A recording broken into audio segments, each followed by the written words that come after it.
I'm kind of pitching myself here as somebody who's an experienced investor, but always, I'm definitely new to this business as well. I just want to speak about this product and just how much, it has really helped me, propel myself, get better with talking with sellers, actually be able to close a deal. My strategies right now have been primarily direct mail, cold calling, and cold texting. And I've found a lot of success with Real Estate IQ, especially being able to get in front of customers, have engaging conversations. And of course, I'm hoping to use all of that to build my own business and eventually retire off. Excited to be here, and I want to say a big thank you to Real Estate IQ. They have the absolute top leads in the industry and just make investing effortless for all of us as real estate investors here in Texas and obviously everywhere else that they're focused. And I'm proud to be associated with Real Estate IQ. Love what you guys do and love how you all help investors so that we can focus on the thing that makes us the most money, which is the job of real estate investing. I wanted to jump on this morning and give a shout out to Real Estate IQ. I began my journey with them a few years ago, just using some of the more basic products, the off-market leads. And since then, growing and visiting and talking with not only Steve, but other people who are involved with Real Estate IQ, I've had the opportunity to actually not only be a client, but I also became an investor with them. And that is one of the beauties of being able to be part of Real Estate IQ, is it gives you the opportunity to grow as an investor, especially in real estate.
I'm kind of pitching myself here as somebody who's an experienced investor, but always, I'm definitely new to this business as well. I just want to speak about this product and just how much, it has really helped me, propel myself, get better with talking with sellers, actually be able to close a deal.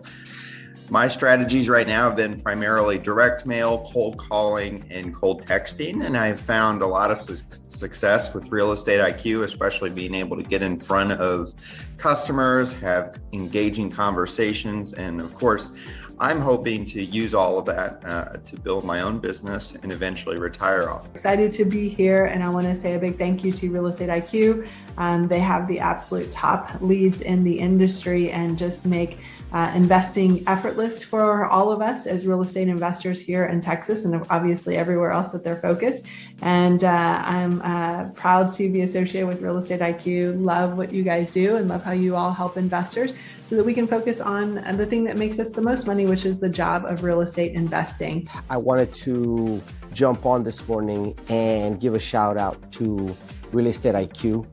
I began my journey with them a few years ago, just using some of the more basic products, the off-market leads. And since then, growing and visiting and talking with not only Steve, but other people who are involved with Real Estate IQ, I've had the opportunity to actually not only be a client, but I also became an investor with them. And that is one of the beauties of being able to be part of Real Estate IQ, is it gives you the opportunity to grow as an investor, especially in real estate.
Okay, let's get started, everybody. It's 11 Central Time. Let me start by doing a quick intro of our host organization. Real Estate IQ is a solutions-based company for real estate investors and real estate buyers. Our best-selling product is the off-market motivated sellers leads, as you see here on top left. And since then, we have added additional programs and solutions to really help investors thrive and get deals.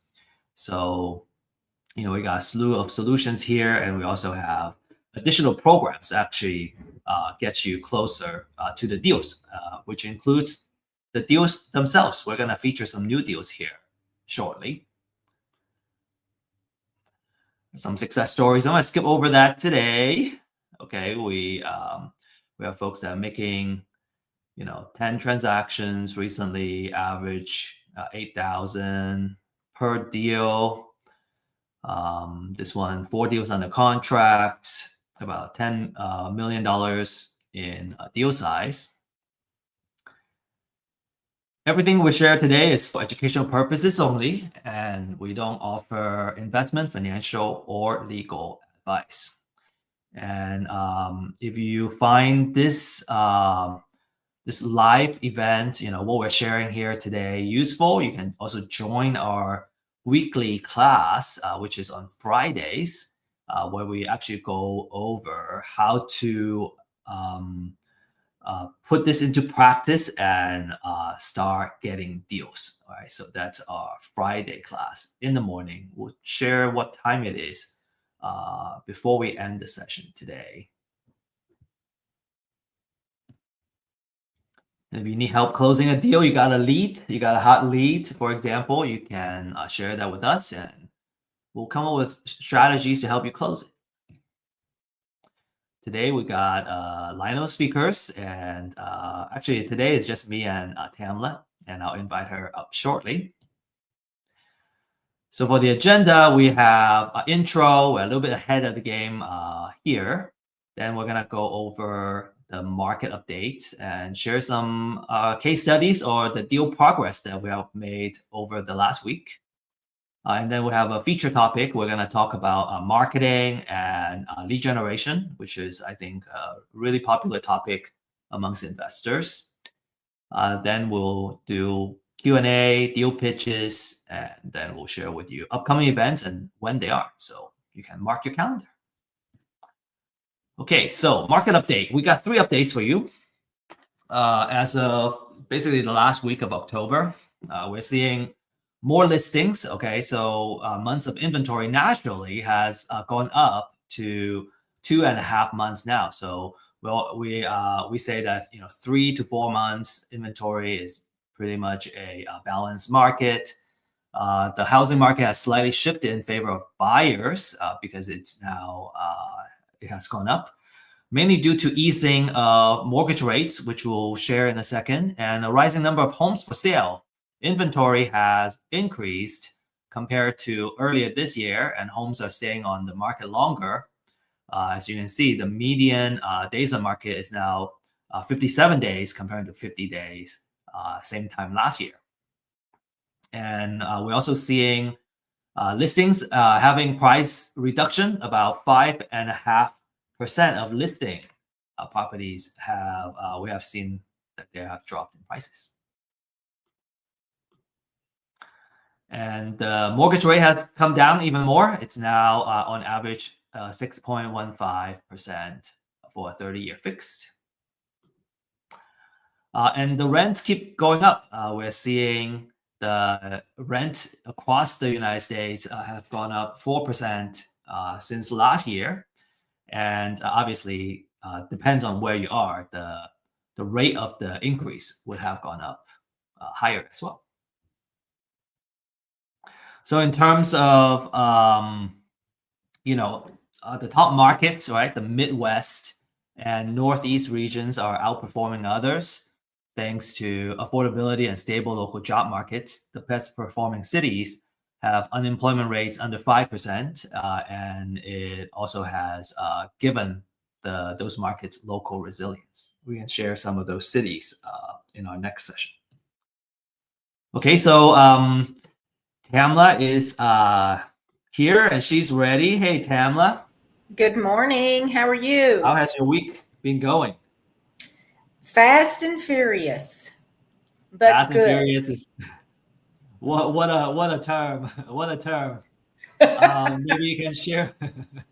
Maybe you can share more with us. What's been going on. I know we've been in touch on text, but we also haven't talked since, when was it? It was Monday or Tuesday. We had a very long phone call too. We did. We had a very long phone call discussing the properties. And we have both been busy, partially because we took a little time off to enjoy our families, which we both needed very much. And it renewed us. We were talking about having rest ethics. There are times where you should rest because otherwise you're just, so stressed all the time and nobody wants to hang out with you anymore. And you're kind of being counterproductive by maybe not destroying relationship is too strong a word, but you kind of put the bad feelings in relationship. Those are some early lessons I have learned. Yes, very, very true. So what's been going on this week? Well, let's do a little recap. 801 West Navasota Street.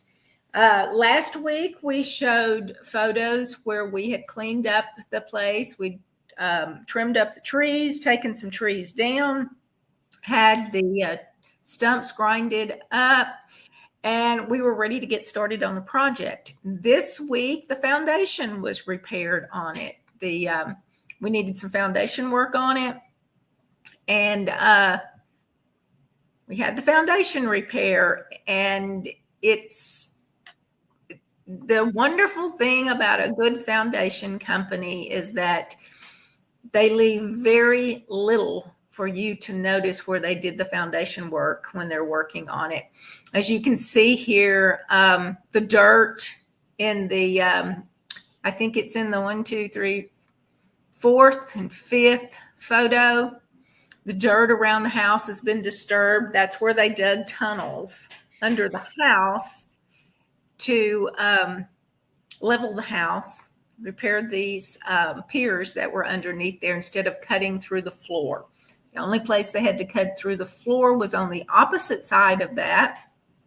And you can see it looks like about a 30-inch by 30-inch square that's been cut out in the floor. This is in the 3rd bedroom, which is down from the kitchen. So the guys actually went under the house in that small cutout and repaired the piers that were in the middle of the house. I'm claustrophobic, so I basically stuck my phone just a little ways down and took a picture, and that was it. I was not about to stick my head down underneath there because I knew I would just freak out. But it's level, and there was not a lot of damage done to the property leveling the house. You can see where they took the flooring up in the bedroom that they cut the hole in. They actually saved that flooring. They did not destroy that flooring. So it will be easy to put that down, and we will not be buying new flooring. We may have to acquire 1 or 2 pieces, which we may actually have in my garage left over from another job. So we got the foundation repaired, and now we're ready to rock and roll on the property. So what I see here is where, there's signs of the foundation crack, right? We see the wall has some big cracks around here. Yes. And how about this, this little piece that kind of looks like, it could be a hole or whatnot. Is that a sign of a foundation, or is that? Are you talking about on the bottom picture, number 3? Oh, you're talking about this one here? Yes. With the hole? Yes. That's where they cut the hole to go under the house. Mm-hmm. And they did all of the interior, when I say interior, under the house, but the interior pier work that's in the middle of the house, they went through that hole to do that and crawled up around underneath the house. There is a special group of people that do this because there is no way I could do this work. Yeah, we had a foundation work done on a townhouse before we got it kind of ready for rent, and they ended up digging a lot of dirt out of the foundation. Yes, they did. They did. It's amazing what they can do and how they do it in such a small space. Like I have said, I could not do this. This would not be something that I could do. But the wonderful thing about this, and I'm very impressed with our foundation company. And if anyone would like to know who our foundation company is, we would be more than happy to share that information. They do work in the Central Texas area, but they are wonderful at repairing the foundation with very little damage. I'm going to say in most cases, very, very little, and they do wonderful work. It's guaranteed, and like here, they have just done absolutely wonderful work. They saved as much flooring as they could, which I think is all of the flooring, and we can repair where they pulled the flooring up. But now we can actually start on the property and the rehab of the property.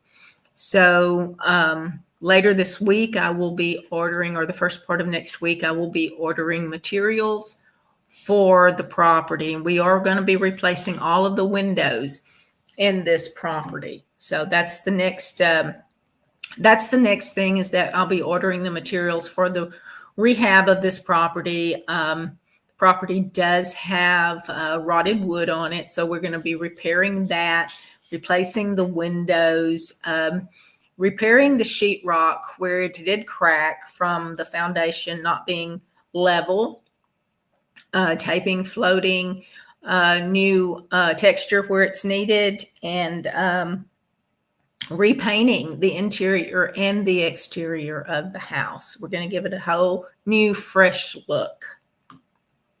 And Tamla, explain for our audience here, why is it that the foundation work is like one of the first things that we gotta work on? Well, the foundation and the roof of a house, those are, to start out, if you don't have a good foundation and you don't have a good roof, then anything else you do isn't going to matter. The foundation, if it's not level, it's going to always crack. It's always going to be shifting. It's always going to be moving. Nothing in it is going to be level. So you should always make sure that your foundation is in good shape before you do anything else to a house. And I mean, that is very, very important. Second thing is a roof. If you don't have a good roof, everything you do, it's liable to get ruined. I mean, if the roof is leaking, and it could leak, may not be leaking now, but the next storm that comes along, it could start leaking. All the work you've done is not going to be you just wasted your money if you don't have a good roof. A good roof and a good foundation is what you start with. Yeah, thank you. And what other progress is there that we want to share? These are all the photos I have. These are the photos. Like I said, it has been cleaned up.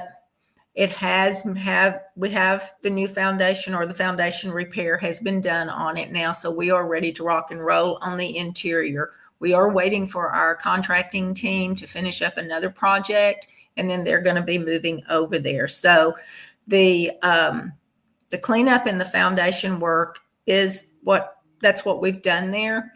And now we're just waiting for the construction team to get over there and rock and roll. Cool. Thank you. So if anybody have questions on the progress, feel free to ask your questions. And Tamla, your idea was if anybody has a project scenario that you want us to look at and analyze, you can. Yes. Go ahead, Tamla. Well, Please what elaborate. I would like to do is I would like to make a challenge this morning to all that's out there involved in this. Find a project between now and next week. Find a project that you think you would be interested in, and let's evaluate that project. Bring it to our attention. We want to know why you think this is a good project. We want to know what you feel the ARV would be of it. We want to know why you think you should pay this amount for it, because let's evaluate it. Let's see if you're going to hold it or flip it. If you're going to hold it, what would you do to the property? How much money would you put into it to hold it? Same thing with a flip. What would you do to the property? How much money do you think it would take you to put the property in the condition to flip it? And let's evaluate it. I'd like for the audience to get a little more involved in what we're all doing here. So yeah, I think it'd be fun, and we can all learn from it. That's a good challenge. I think nothing beats kind of having a set of experienced eyes, kind of looking and validating our line of thinking, especially when we haven't done it before, or like we've only done a few, and we're not that confident in the numbers yet. Exactly. And I'm not saying to go out and put this property under contract, but I think it would be a good idea. But it's a project that we can all look at and we can all discuss, and we'll have our opinions. And we want to hear your opinion. You brought the project to the table, so we want to hear what your opinion on it is and why you feel the way you do. Cool. That'll be exciting. I will share my email here. If you got a deal you want to look at, you can email it to me. You can email it to Tamla as well. And I'm going to share it over here on the chat. Okay. Cool. Next topic is our main topic. We're going to talk about marketing. Okay, marketing and lead generation is extremely important. Everybody I've talked to, every investor I've talked to, I think the two things that's kind of like almost like a marching order that you gotta have for your business is, number one is the deals, right, which is lead generation, and then the other one is money, having the money to fund the deals. And even while you're working on the deals and the projects, you want to continue. You don't want to stop your marketing and your lead generation. And so this is something that you either want to have a very solid partner that just kind of focuses on working on this, or you gotta be just constantly on it. And I find it, Tamla, difficult because we talk about the different types of leads, and there's off market, there's also MLS deals. We talk about short sales and estate sales. Sometimes I find it hard to carve out the time to consistently do it when we're busy. True. Very true. I have created a network over the years of people that bring deals to me. And these are off-market deals that are brought to me. And I created this network by simply letting people know what I do. And I never really tell them I'm looking for,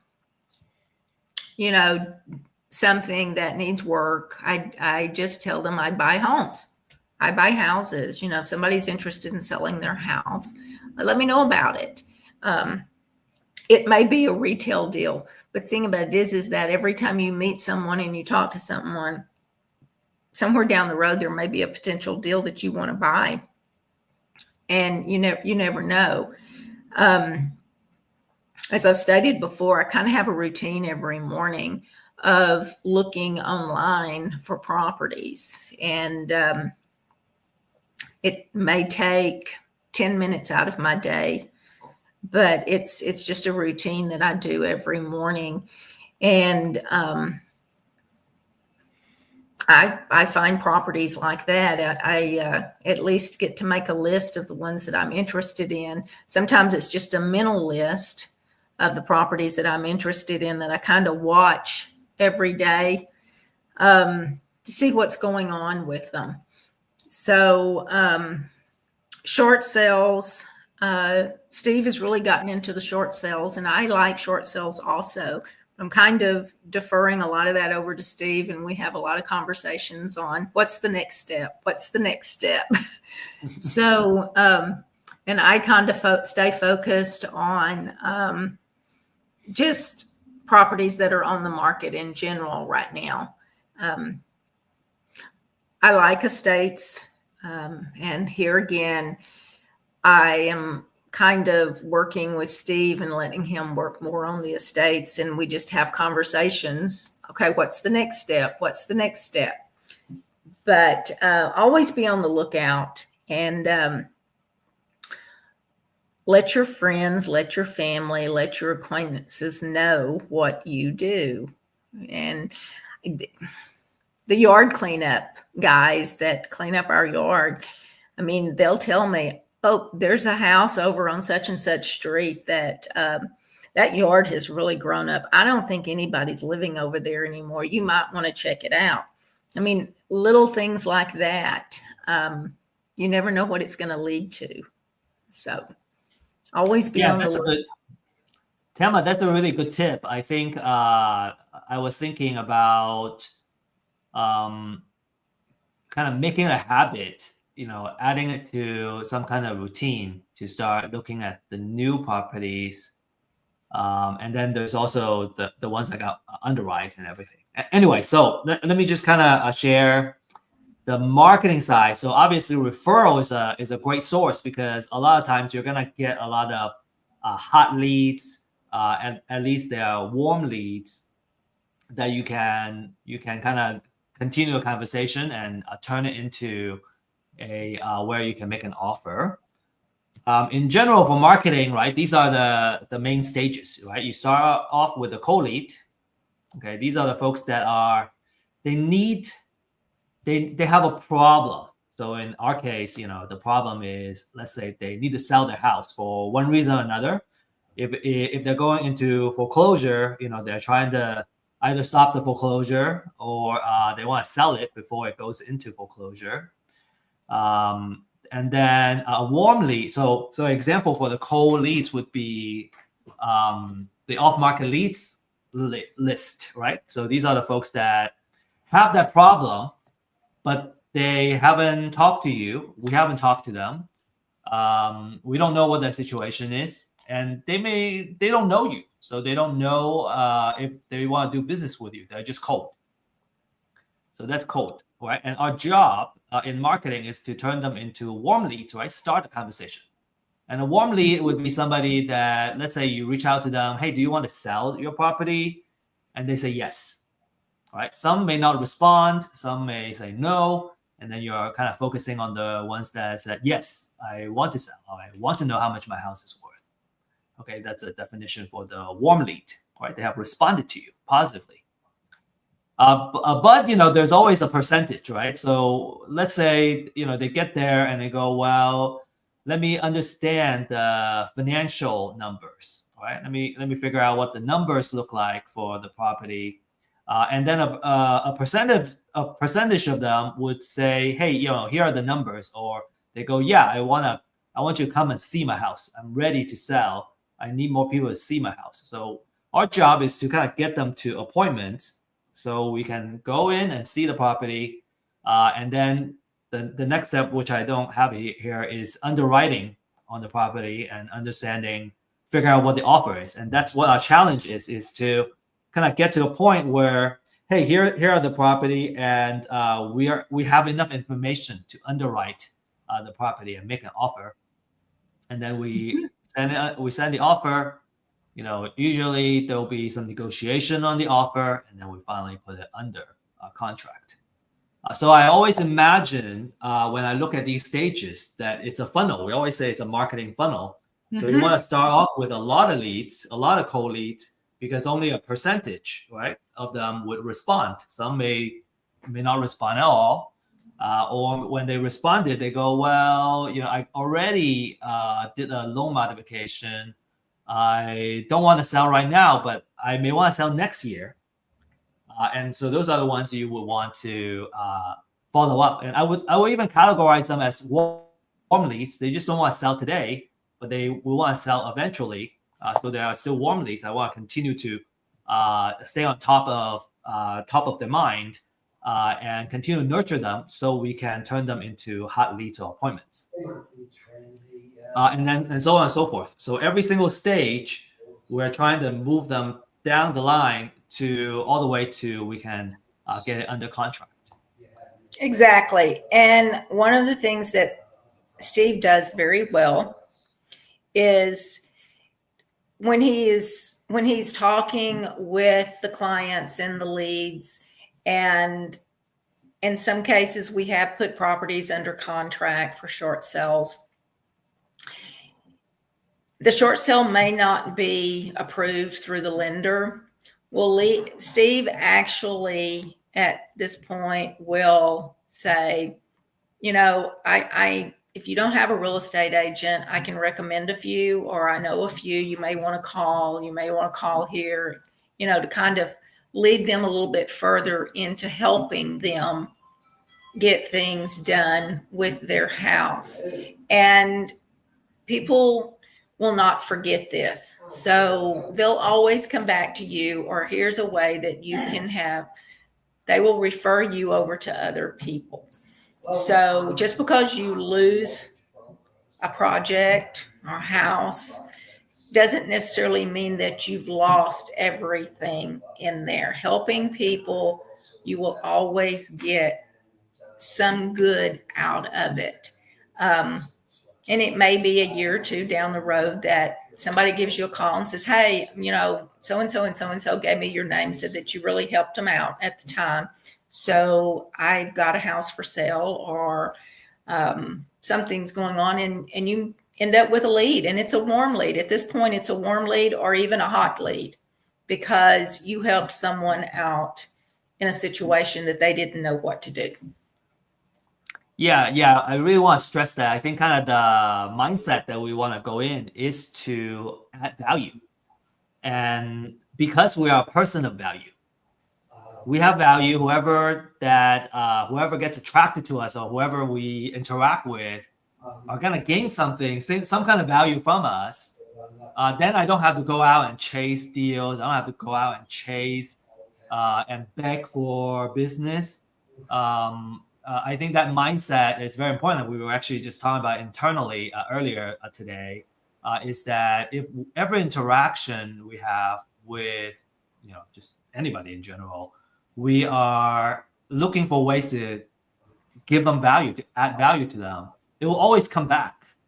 Yes. In one form or another. It may not turn into immediate business today, but that mindset of, okay, how can I help you? How can I add value to you?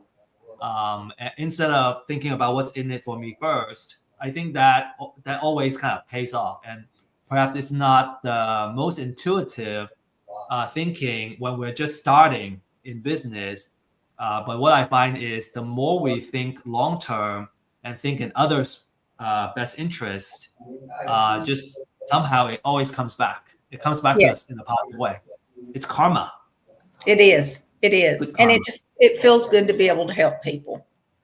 Yes, ma'am. Yeah, it feels good too. I think that's probably the most the best return is the best short-term return is, hey, we're able to help this person, and even though we don't gain anything right now, that's okay. We just want to kind of pay it forward, and whether it comes back or not, we just leave it up to the above. That's right.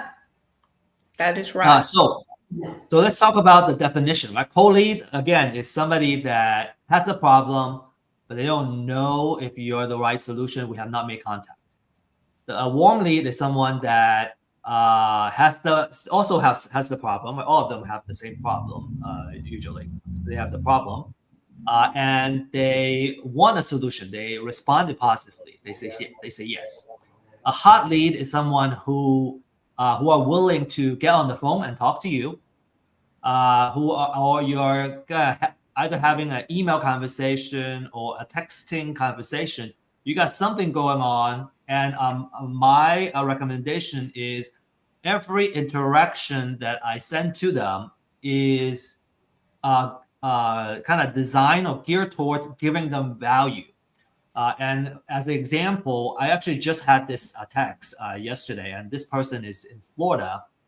And he said, I just want a blind offer. If it's less than how much is going for in the auction, I'm not even going to bother. So based on that comment, I could tell that he probably doesn't know, or he probably has a gap in the understanding, because if the house goes into auction, it's already foreclosed. Mm-hmm. Whereas there's actually ways to save and stop the foreclosure. So I approach it as a way of, when it goes into the auction, it would have already been too late. Have you looked into the consequences of a foreclosure? How it's going to affect you, and just kind of continue to start that conversation, and also kind of give them value. Just make sure and help them understand. Number one, the kind of outcome. What kind of conversation, what kind of consequence they're going to have, and then kind of start bringing up some options and start asking, if they're willing to share, how much they owe on the loan, or what the interest rate is, or just kind of understand what the bottom line need to be. Sometimes they have enough equity that we can give them a cash offer. Sometimes they don't, and it needs to be a different kind of creative offer to help them stop their foreclosure. So a lot of nurture and conversation here. And again, it's to add value. And ideally, we want to get them to a point where, hey, we're interested, we think your property may work, but we need to see the house first, because even the photos don't tell the full story. Very Yesterday, true. I went to a house in Mesquite. It was a townhouse. And the photos on Zillow looks great. It was like, oh, pretty good. It's gonna make a nice rental house. When I went there, and it still has really nice bones and everything, but when I went in there, I noticed there is excrements on the carpet on the second floor. We went upstairs. We're like, oh man, this is so gross. We have to come out. Not to say that it's not a good deal. It may still be a good deal for us investors.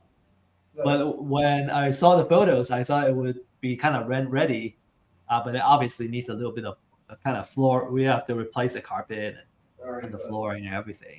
So that's something that we just did an appointment, and now I need to underwrite and send it off. Okay, Tamla, any comments? Yeah, I've been talking nonstop. Anything you want to add there?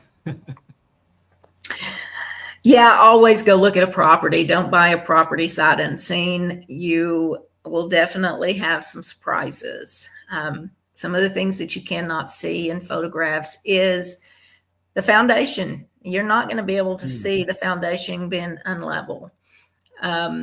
Photographs have a tendency to hide the problems with the property, and that's human nature. You won't be able to actually take a look at the air conditioning, the HVAC unit. There's things that you can only notice if you view the property. A lot of investors that buy property out of town, it's surprising how they'll put it back on the market before it's completely rehabbed, because they did not include certain things that they didn't know was wrong with the property. So always try to look at the property if possible. Always try to. Or either personally go or have a trusted partner who can Exactly. And I'm sorry I interrupted here, Steve. I am a big believer in buying properties where the market. Yeah. I know a lot of people that buy properties outside of their market area, and I've bought some before. I can't say that I haven't. I have bought some before, and every time I do, I end up regretting it. So I don't buy properties outside of my market area anymore. I like to know the property. I like to be able to put my hands on it. I like to be able to see it while I am doing the rehab on it. And my market area, Steve and I work together, so we kind of have a fairly large market area. We work in Central and North Texas. We work some in the Houston, Galveston area because I'm familiar with that area. And I'm also familiar with the Hill Country area. So we do look at properties over in those areas, but we definitely try to stick in areas that we know. We know those areas. Yeah. I find that, I guess I don't feel confident. Okay, so there are two things. One is I just feel if we can go and see the property and to meet the owner, the trust building is just so much stronger, and it's likely to help with the tail end, kind of the back end of putting the house under contract and everything else, right? Just kind of meeting it Yeah. in person. There's just so much more to it by doing that than getting on the phone or an email, right? I don't even know you. If I talk to you, it's better than seeing the text on email or whatnot. And then obviously the other one that we mentioned is just putting a set of eyes on it and seeing how the house is inside and also outside, and where the neighborhood is. We we saw this house that looks really nice, and turned out, obviously that was a photo from many years ago, and then it turned out to be right next to a cemetery. Yeah. Yeah. Which you're going to lose 50% of your market right there, without a doubt, because it's right next door to a cemetery. But putting your eyes on it, you're just becoming a much more credible buyer. You have an interest in it. And for example, I have a property. Actually, it was the first property I ever bought. I've kept it all these years. It's a rental property, and it's a lot that has 2 homes on it, 2 small, I call them little tiny homes, before tiny homes were popular. Over the years, I have had many people contact me asking me if I would like to sell those little houses. But they never say houses. They always say my property. And I'm like, well, if it's the right price. They have no idea there's 2 houses on that property. They're merely in an area that is doing well at the time, and they notice they can run the tax rolls and find out when I bought the property, so they know I've probably got lots of equity in it, and they're contacting me to find out if I'll sell it. The hesitation from people when you talk to them, when you ask them, have you seen the property? Oh, yes, I drove by it. Okay, great. Then there's 2 houses on that property. The silence is unbelievable, because no, they didn't. They know nothing about that property other than what it states on the tax rolls. And on the tax rolls, it has combined the square footage of both properties together.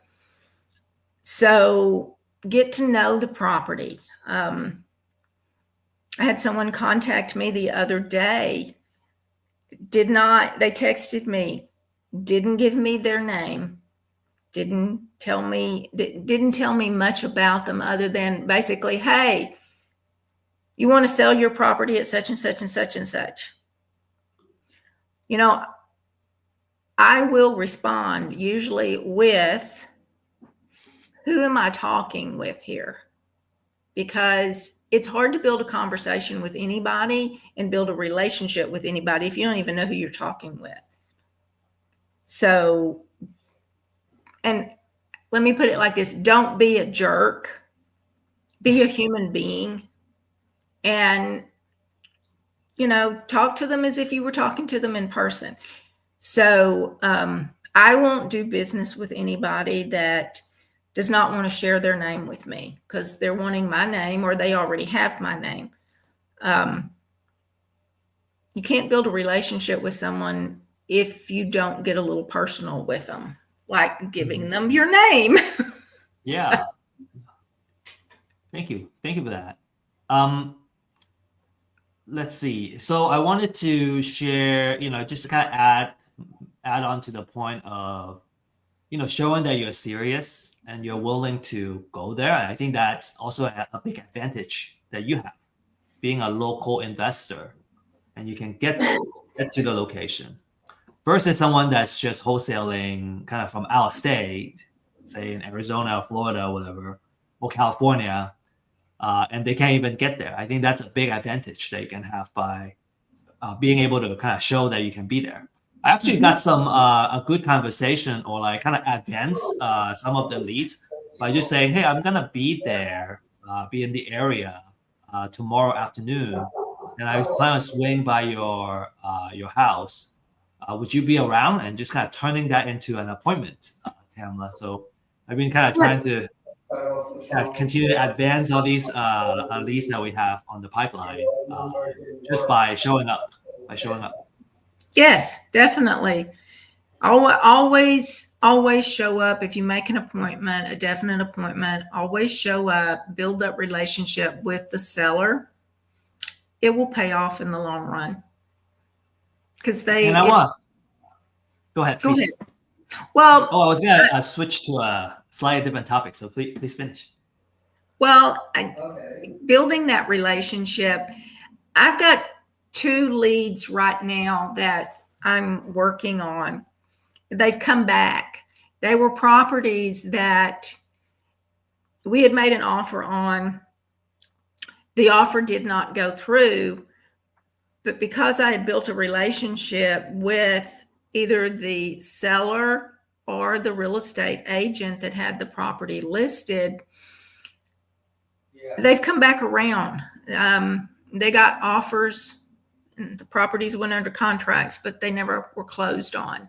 So they've come back around, and we're reevaluating them now. Had we not built a relationship with the person that was selling the property, not in this situation, it was one seller and one real estate agent, they would not have contacted us again to come back and say, hey, are you still interested in this property?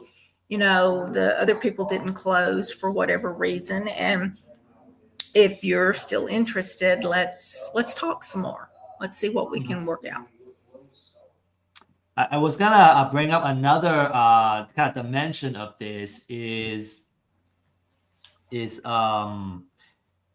when there are 2 scenarios. One is we don't have enough leads, let's say in our pipeline, right? So this is a funnel or pipeline, however we want to call this, at the different stages. And so the more leads we have in our pipeline, what I find as an investor or sales marketing person is that I have the leverage to qualify the lead more. When I was just starting out, we didn't have a big pipeline. I was just kind of holding on to every lead. When they say no, I'm like, oh man, they said no, I don't have any more. And so I think the power dynamic puts you in a disadvantage if you want to deal too much, because at the end of the day, we want this to be a win-win transaction. We don't want to be kind of too lopsided. When we were able to kind of build up the pipeline, I find that we can afford to qualify the sellers more.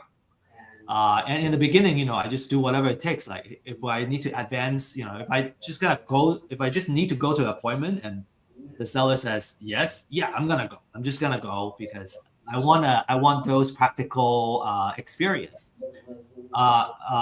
But then when we have a little more leads, then I want to be able to optimize my time and prioritize on the more serious leads.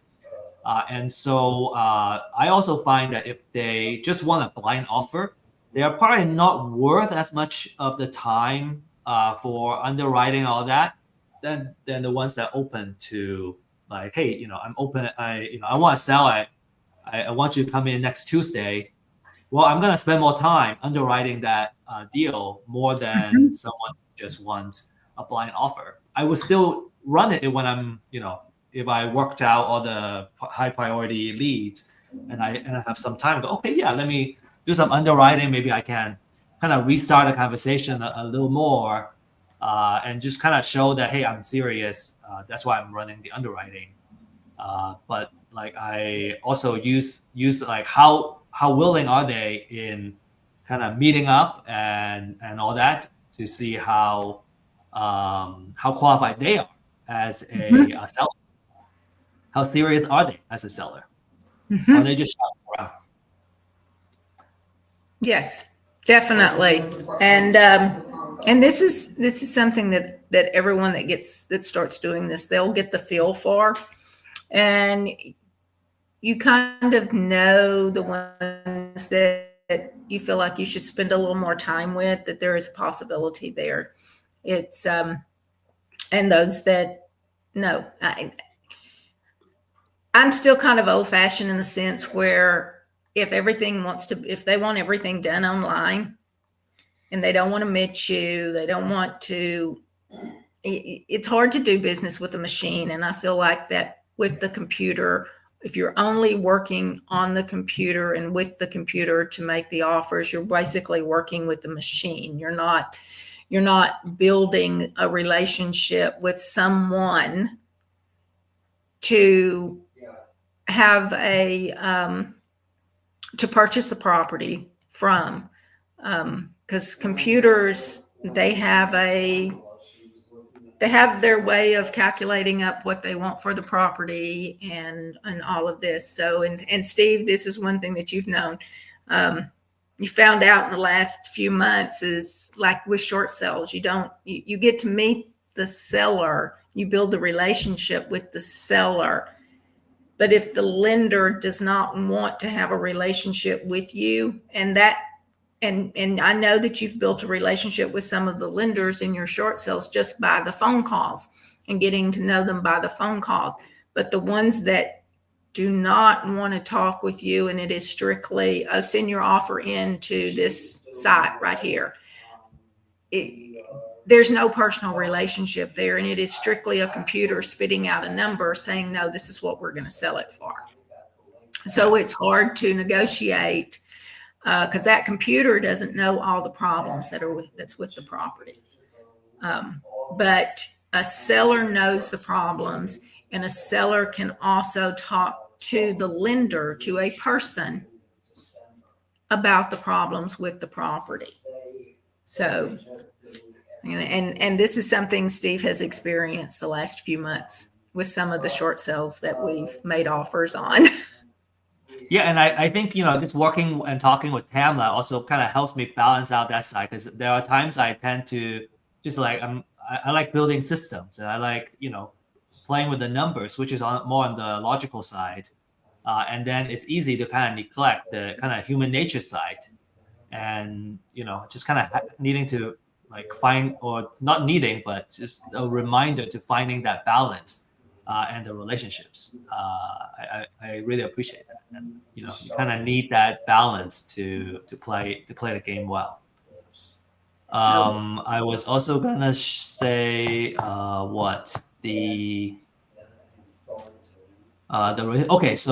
machines. Okay, I wanted to bring up another point. I always believe, now that we have gone online more, that we gotta go contrarian. We gotta do offline and in person. At least kind of have a hybrid of the two. So just kind of spending more time doing more offline to give us an edge, give us a competitive edge in what we do. And then the other one is, as like the world is kind of moving more towards like AI and machine and all that, we gotta bring that kind of human relationship back, or like emphasize more on that, because that's gonna give us that edge. We gotta do what like kind of the trend is doing, the opposite. I always like kind of going the opposite a little bit to give us that different flavor. Mm-hmm. Mm-hmm. Very true. So I want to share a couple of short-term and long-term outreach methods. Okay, I'm just gonna verbalize, just kind of talk it out real quick, and then we have a question too. So for short-term, let's say you got the cold leads, or let's say you got the off-market leads.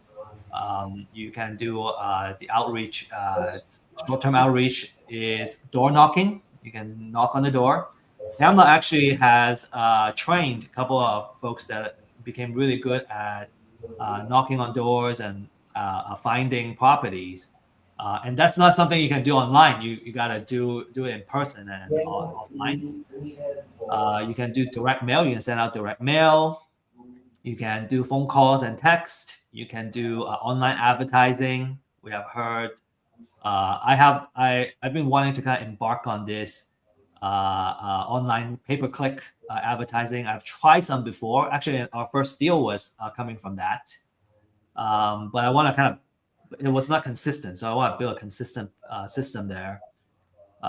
Email marketing, landing pages and websites.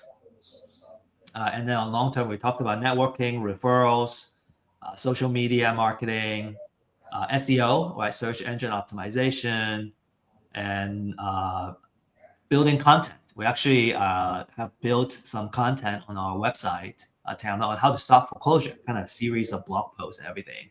And then also having reports that they can download and as a way to capture the information. And then ideally, you want to kind of get to a point where they consume a lot of your content. Like let's say they need to download this report, this report, this report. And each report, ideally you have like, call us at this number so that they learn from you. They kind of see you as an authority of, say, how to solve foreclosure, for example, on that particular topic. And then they actually call you would be a really good place to be when you just, it's called inbound lead, right? The trust has already been built, and then they want to talk to you. So question for Tamla, how do you evaluate a property is a good investment before purchasing? So that's kind of the underwriting side of things. Well, start out with is when I find a property, I want to know the after repair value of that property.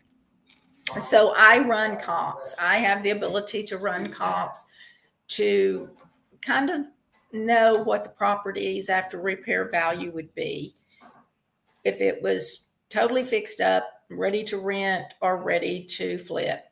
And if you're not, if you don't have the ability to run that, find a real estate agent that you're comfortable with working with, tell them what you're doing, and they can help you run comps for the ARV. At that point, you're going to have a contractor, or if you can do this, go in and give you an idea of what it's going to cost to rehab that property. So you're going to know how much money you're going to have to put into that property. You have to calculate up your holding cost. I calculate my holding cost at 10%. Sometimes it's less, sometimes it's more, but I use the 10% rule on that.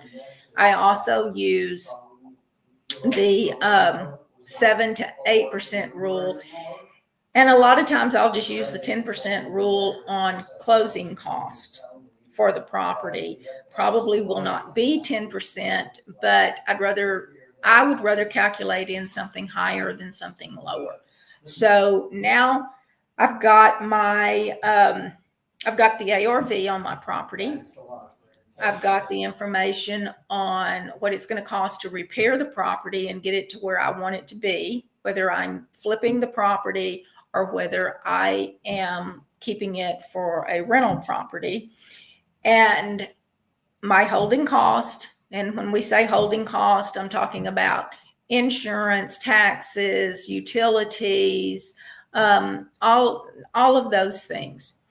So I calculate those up at 10%, and then the closing cost on it for before and afterwards. If I'm buying it, there's closing cost on it. If I'm selling it, there's closing cost on it.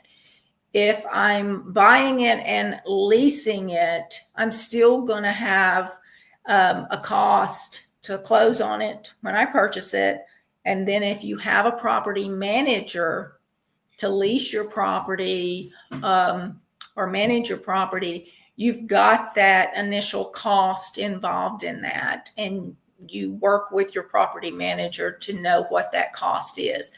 I just calculated up at 10% on that also. Then my rule of thumb is this: I take the ARV, multiply it by 70%, subtract all of my cost, my rehab cost, my closing cost, and my holding cost, and what that number comes out at. That's my average comfort level, I will say. I mean, when I make an offer on a property, I usually try to make an offer less than that.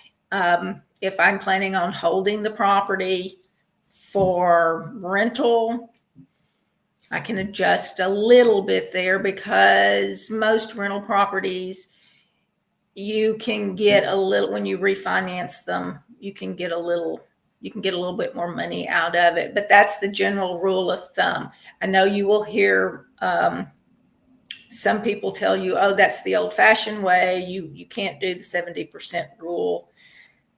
Be careful. Be careful. If you're not going to do the 70% rule, be very careful, because you can get yourself into a financial bind with that. So, Tamla, I think I heard, you said 70%, and then you have 10% holding cost, you got 10% closing cost, and then 10% profits. Is that what the rest of that 30% is? Well, yeah, pretty much. That's kind of what it is, because you got to take your property, the ARV of the property, and yes, property ARV, from the time that you work the property ARV, the property value can go up or the property value can go down. But if you've got that, if you go by the 70% rule and you subtract from the once you say $100,000, say your property, the ARV of a property is $100,000, 70% of that is $70,000.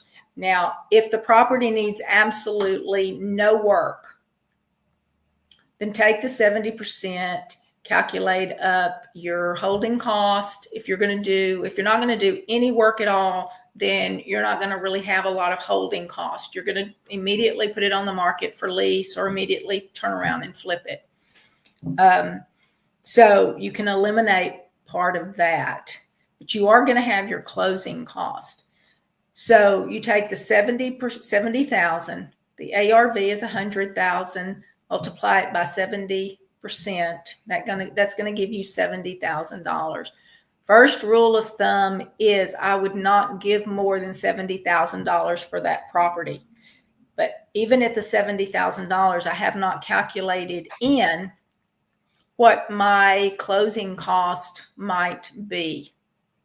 So you can either finance the closing cost yourself and not include that in the formula, which means that instead of basically having a profit of $30,000, if you flip this property or if you hold it for rent, you've got an instant equity of $30,000 in it. Your equity is going to be reduced down to like $23,000, 25 to 23. It won't take 10% to close a $100,000 or $70,000 property, but that's just a general rule of thumb. And when you say holding costs, that also includes the interest costs if you get financing.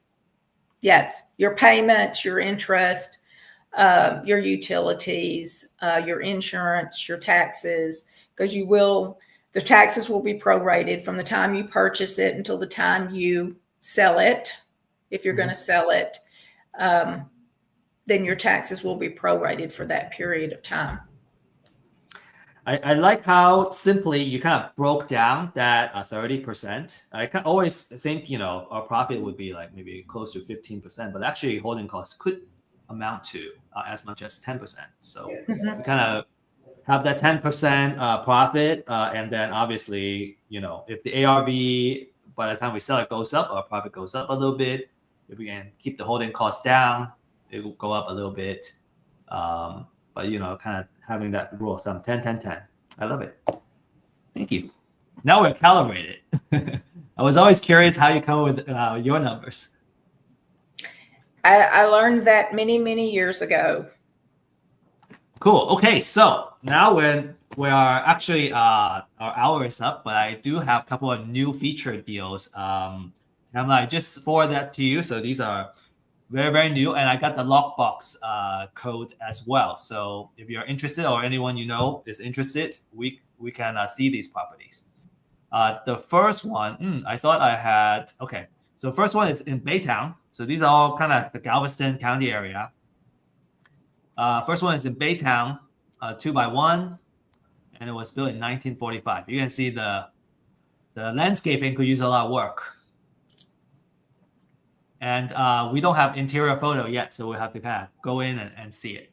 So these are the ARV, their estimated ARV, and the asking price. If the location is interesting for you, you might want to kind of learn a little more about this property. You just need to send me an email, and I can talk to you. And maybe if you want to see the house, I can give you a lockbox code.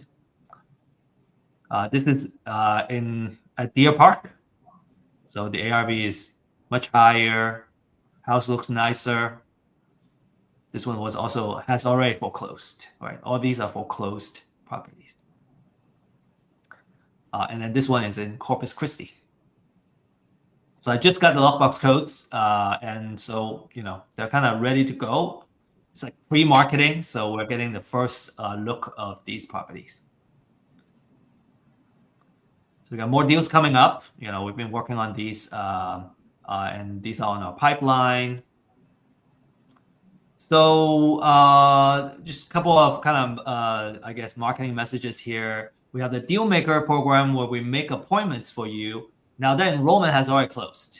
But if you're interested, when it opens again, you can be on the wait list for that. All you have to do is scan the QR code and schedule a time with me. I do want to get to know you. These folks in any of these programs, we want to build a relationship with you. We want to make sure we're working with the right person. You like us. We have a good working relationship. And we already got some really awesome traction here. So you can join the wait list by signing up on this QR code and booking a time talking to me. And then this one is the one where we still have open. We're actually going to kind of open this up for folks where you can get one-on-one deal-making mentorship, right? The deal finding, deal analysis. If you have a project, we're going to look at it here as kind of a glimpse, we can share with everybody. But ideally, if you're serious about doing deals, you're going to have more than one deal you want to analyze. And so we can kind of offer that one-on-one. We can hold your hands in the beginning to really get you into this. We only have 2 spots available because Tamla's time is limited. And the enrollment is going to close next week. Okay, and these are our track records: 10 months, 6 properties, acquired 12 doors, started to cash flow. So if you're not interested in buy and hold, you want to do like wholesale or fix and flip, that's also something we can help you on as well. And we call it the Deal Accelerator program. We help you accelerate. And I think an ideal person would be someone who has already gone through like a coaching program. You already know the basics of real estate investments, and then you kind of want that more hands-on, and work with someone that's actively doing deals right now. And Tamla would be a really good mentor. I can probably help with the lead generation and kind of the marketing side, and kind of doing the deals and all that. That's Tamla. I look to Tamla. All right. Okay. So Real Estate IQ has an awesome promotion. Okay. So if you want cold leads, right? Even with the mentorship, you still need the raw material. You still need the leads as a starting point, right? So you can turn them into warm and hot leads. And so we have this really awesome offer for year-end special. Okay, discounts and all that for a new client, right? If you're new, you haven't used Real Estate IQ before, we want to really kind of give you that oomph to get you started. So you get off-market motivated sellers. You get it's updated pretty much daily, and then also we have a fix and flip workshop that you can watch, and that workshop is valued at $500. Right. So, we want you to get educated on the fix and flip workshop. And obviously, if you need more kind of mentorship and all that, right? Something that's more in person, that's what the Deal Accelerator program is for. And these 2 might be the same code. I don't know. Maybe they're not. But if you want to talk to our consultant, just learn the general offers, right, on Real Estate IQ. And this is the way. If you're a big picture person, you want to talk to somebody, this is the way. If you want to, you already know what you're looking for. You need deals, you need leads. this is the QR code that you use. Okay. Upcoming events. We have 5 events every week. This is the first one that we kickstart for the weekend, and then we have a class tonight. We have a meetup tomorrow. Also the open house tomorrow, and then we also have kind of the replay of the same class that we have tonight on Saturday. So depending on your schedule, whichever one fits it better, take advantage of that. We want to get you educated so you can actually, you want to jump in and start doing more deals. I spoke to And that's all we got. I can hear Randy in the background making deals right now. And our time is up. So thank you everybody for joining us, and have a great rest of the weekend. And we'll see you in our next couple of events. And bring us that deal next week. Bring us that deal next week. Thank you, Tamla. Appreciate you. Bye, everyone.